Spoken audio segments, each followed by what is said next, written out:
Minsan, may isang napakalaking gubat. Isang madilim at makapal na gubat na puno ng mga kahoy. Ang gubat ay sobrang makapal na kahit tuwing hapon ay hindi umaabot ang sikat ng araw sa lupa. Kaya ang buong paligid nito ay madilim at makulimlim.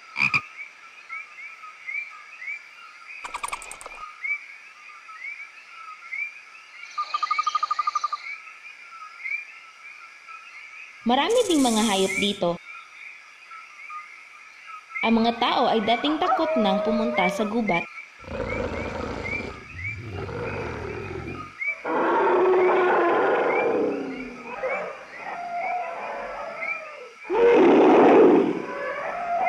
Sa isang dulo ng gubat may isang malaking lawa.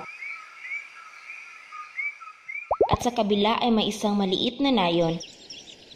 Ang mga taong naninirahan dito ay dating sobrang takot sa mga hayop sa gubat na ito. Sa maliit na nayong ito ay may matandang naninirahan dito. Isang napakatalinong babae. May anak siyang babae na nakapag-asawa at naninirahan sa nayon sa kabilang gubat malapit sa malaking lawa. Sa tuwing namimiss na matanda ang kanyang anak na babae, ay pinupuntahan niya kaagad ito upang bisitahin.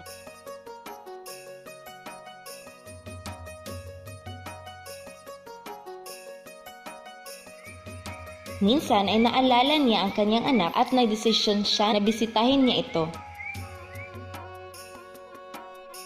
Dala niya ang isang maliit na bag na may laman ng mga damit at matatamis para sa kanyang mga apo.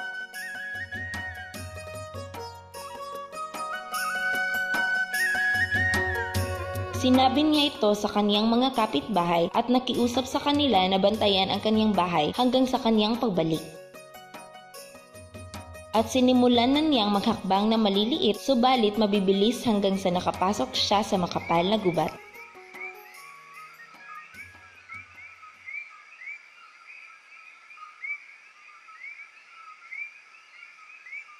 Biglang may nakita siyang isang tigre sa harapan niya.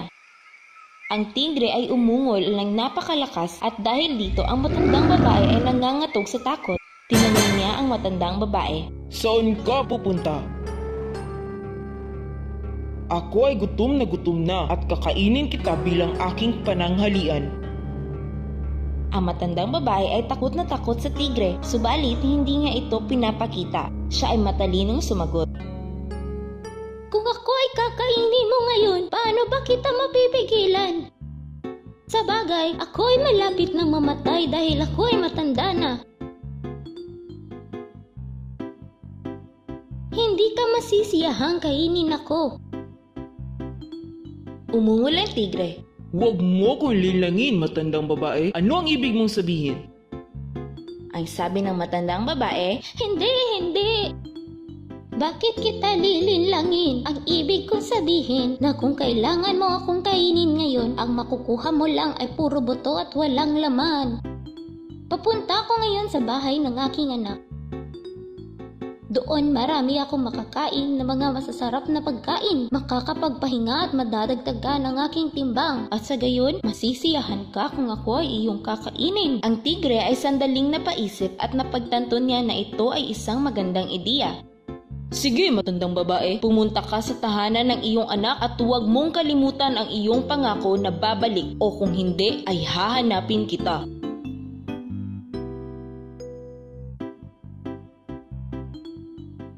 Ang matandang babae ay nangakong babalik at muling naglakad sa kanyang paroroonan.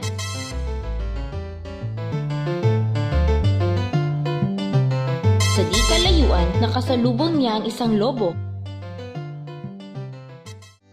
Nang makita ng lobo ang matandang babae, nag-umpisa na siyang matakam dito. Pinahinto niya ang matandang babae.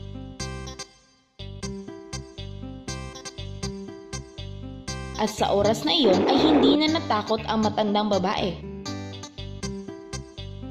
Ang sabi ng lobo sa kanya, Mabuti at ikaw ay nandito, matandang babae. Ikaw ang aking kakainin at gagawing pananghalian. Sinabi muli ng matandang babae ang parehong dahilan sa lobo. Sinabi niya dito na kung kakainin niya ito ay puro buto lang ang kanyang makakain. Sa halip, mas mabuting kakainin siya nito sa kanyang pagbalik galing sa bahay ng kanyang anak para mas masiyahan siya sa pagkain nito. At umayag naman ang lobo at ang sapi. Sige, payag ako. Alis na. Subalit, dapat ikaw ay pabalik pagkatapos mong bisitahin ng iyong anak. Muling naglakad na mabilis ang matandang babae patungo sa bahay ng kanyang anak. Nang siya ay nakalabas na sa gubat, siya ay dumaan sa isang malaking lawa at sa wakas ay nakarating din siya sa bahay ng kanyang anak ng ligtas. Ang matandang babae ay nagpalipas ng ilang araw at nagpapahinga ng komportable sa pamamahay ng kanyang anak. Doon maraming masasarap na pagkain at mga matatamis at makakapagpahinga siya. Isang araw, siya ay nagpapaalam na sa kanyang anak. Kailangan ko nang umalis ngayon. Nasisiyahan ako sa pagtira ko dito. Sana makita pa tayo muli kung ako ay mabubuhay pa. Naramdaman ng kanyang anak na siya ay may tinatago at ito'y kanyang tinanong kung ano ito.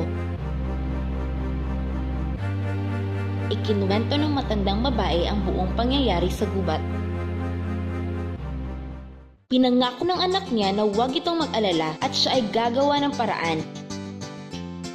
Kumuha siya ng isang napakalaking pulang kalabasa at ito'y kanyang nilinis. Tinanggal niya ang mga laman ng kalabasa at doon niya sinabi sa kanyang ina na pumasok dito at pinapalakad niya ito sa loob nito. Tumatakbo sa gubat ang kalabasa at maya-maya lang ay nakita niya ang lobo na matyagang naghihintay. Tinanong ng lobo ang kalabasa kung may nakita siyang matandang babae. Ang sagot ng kalabasa, Wala akong nakitang isang matandang babae. at siya ay muling tumakbo. Ang lobo ay sumunod sa kalabasa.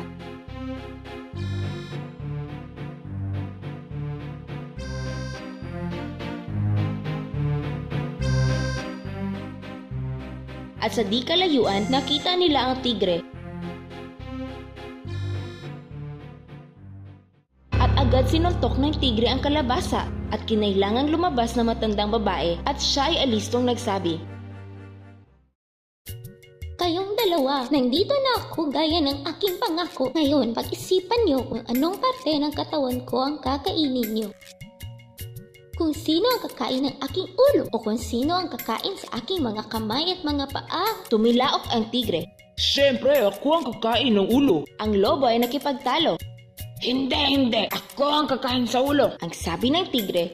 Ako ang unang nakakita sa kanya, kaya ako ang kakain ng ulo. Ang dalawa ay nagsimulang magtalo ng malakas. Nang hindi nila maayos ito, ay nauwi sa isang labanan.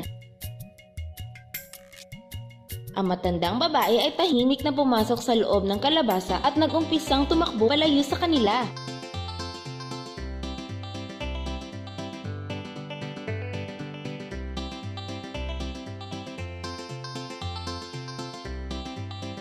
Ang kalabasa ay tumakbo ng tumakbo hanggang sa umabot siya sa kanilang nayon.